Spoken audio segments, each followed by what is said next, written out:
Imagine encountering a warship so powerful it defies all logic of vessel crafted not by the ancient, powerful empires of the galaxy, but by the very species the galaxy deemed primitive and harmless. Humanity, hidden and underestimated, has secretly built a war machine unlike anything seen before. Now, faced with the unyielding command of Captain Rook, the question is no longer whether humans can survive in the galaxy, but whether the galaxy can survive humanity. What secrets do they hide? And what will happen if we cross their forbidden line? Stay with us as we uncover the truth behind Earth's most terrifying weapon. The words slipped out of Captain Zark's mandibles before he could catch them. He was a seasoned commander of the Kalan fleet, known for his composure and discipline, but the sight before him broke his usual stoic demeanor. On the bridge, his alien crew, all tall, dark feathered signs, stared wide-eyed at the viewing screen, their beaks open in shock. Floating in the depths of space, blocking their path like a monolithic predator, was an unknown warship. This ship's presence was unlike anything they had ever encountered. For centuries, the Sealan fleet had faced various species across the galaxy. They had seen defense cruisers, massive planetary blockade vessels, and even hyper-advanced stealth ships. But this vessel was different. Brutal in design, its blocky silhouette and thick, armor-plated hull seemed hammered into place by sheer force rather than careful engineering. The sight was more than unsettling. "Analysis reports are coming in now, sir," announced Tor V, the first officer, his voice betraying a hint of nervousness. "Scans indicate heavily reinforced hull plating." He hesitated, as if reluctant to reveal the next part. "Weaponry output." "Sir, it's off the charts. The power readings alone are inconsistent with anything we've encountered." Zark clicked his claws in an anxious rhythm, a habit he had developed over years in command. "Power readings? I need numbers," Torv he demanded, a hint of impatience in his tone. Torv hesitated again, his beak clicking with uncertainty. "Sir, our scanners max out at a threshold. Whatever powers this thing, it could dwarf our main reactor." A heavy silence fell over the bridge as the implications sank in.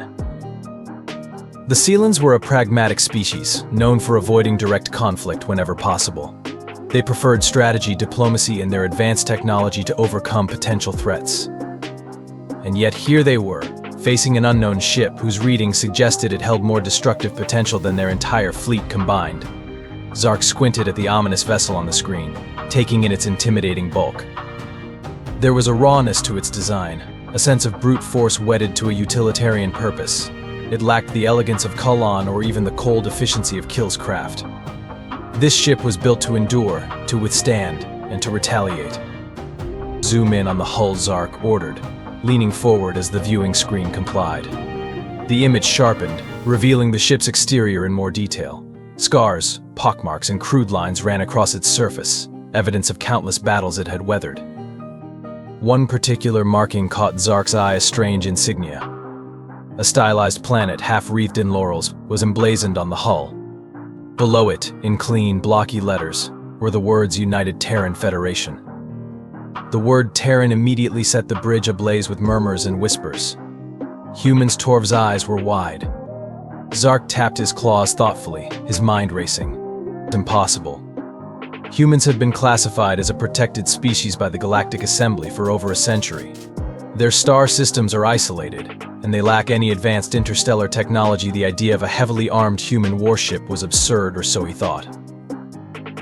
Torv's voice held a trace of doubt. "Are we certain humans lack interstellar capabilities?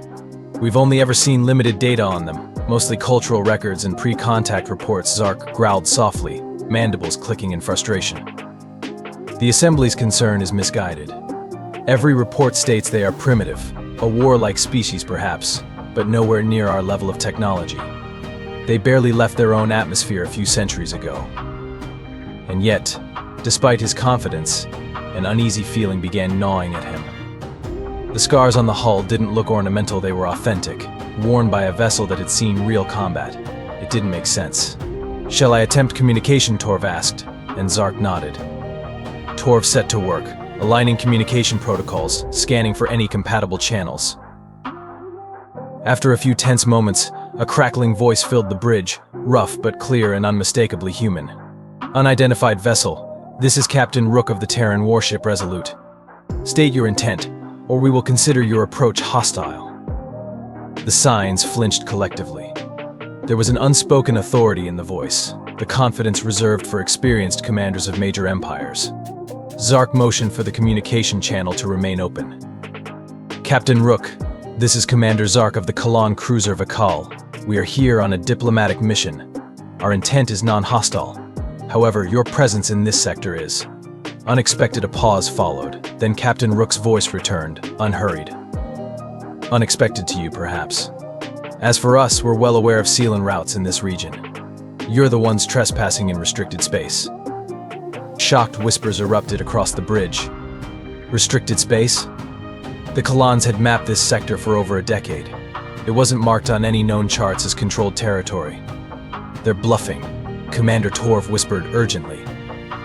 "The Assembly doesn't acknowledge human claims to any interstellar territory. They're confined to a few isolated systems," but Zark wasn't so sure. The bluntness in Captain Rook's tone wasn't the kind of posturing expected from a bluffer. It was the confidence of someone certain of their position. "Captain Rook," Zark replied cautiously, "there seems to be a misunderstanding.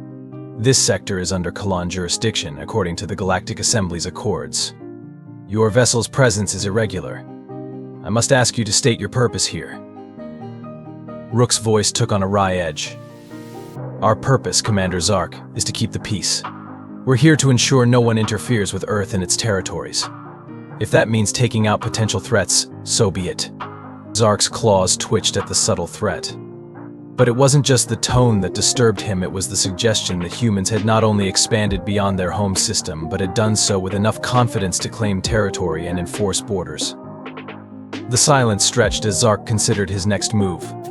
His orders were clear: assess, report, and avoid confrontation at all costs. But something about this encounter went beyond a simple diplomatic mission. Captain Rook's ship, the Resolute, represented a contradiction, a mystery that begged to be understood. Captain Rook, Zark began, choosing his words carefully.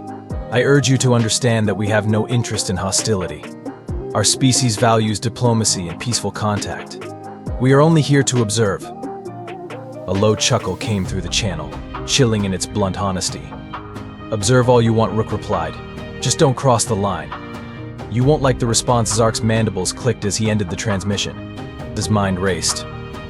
Every instinct told him that this human warship and its captain were far from the myths the Assembly had perpetuated about humanity's primitiveness.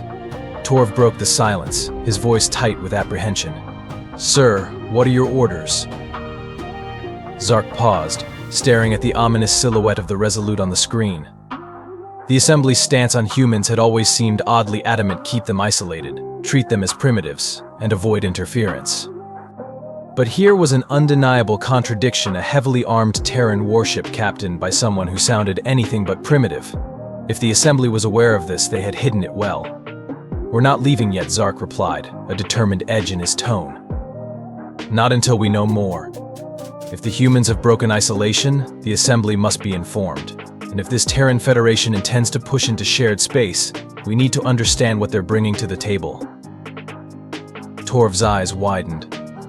"Are you suggesting we test their capabilities?" "Sir," the suggestion bordered on recklessness, but there was a flicker of excitement behind his usual apprehension. Zark nodded, his gaze locked on the Resolute. "Nothing overt," he said. "We'll provoke a response, something controlled. If they're serious about enforcing territory, they'll react to even minor incursions.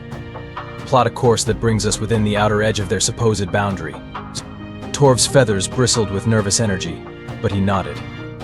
"I'll alert the crew to be ready for evasive maneuvers." As the Vakal adjusted its course, Zark felt his pulse quicken.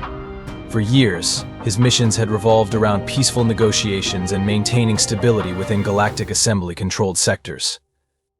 Now, he found himself edging into unknown territory, testing the limits of a mysterious force from an equally mysterious species. Their approach was slow, deliberately cautious, designed to test patience rather than provoke immediate hostility. Yet the Resolute held position, looming large on their screens as it watched their every move. After several tense minutes, an alert beeped. "They're moving," Sir Torv announced, his voice tight. "Resolute is altering course. They're positioning themselves between us and their boundary." He paused, examining the readings. Weapon systems are active. Energy levels spiking, a thrill of anticipation went through the crew. Zark knew that if the Resolute intended to attack, they would be outgunned. Yet the ship had not fired a display of restraint he hadn't expected. Perhaps this Captain Rook was more than a simple warmonger. That restraint might be a crack they could exploit. "Open a channel," Zark ordered, and Torv complied. The screen flickered, and Captain Rook's face appeared once more, staring back with calm authority.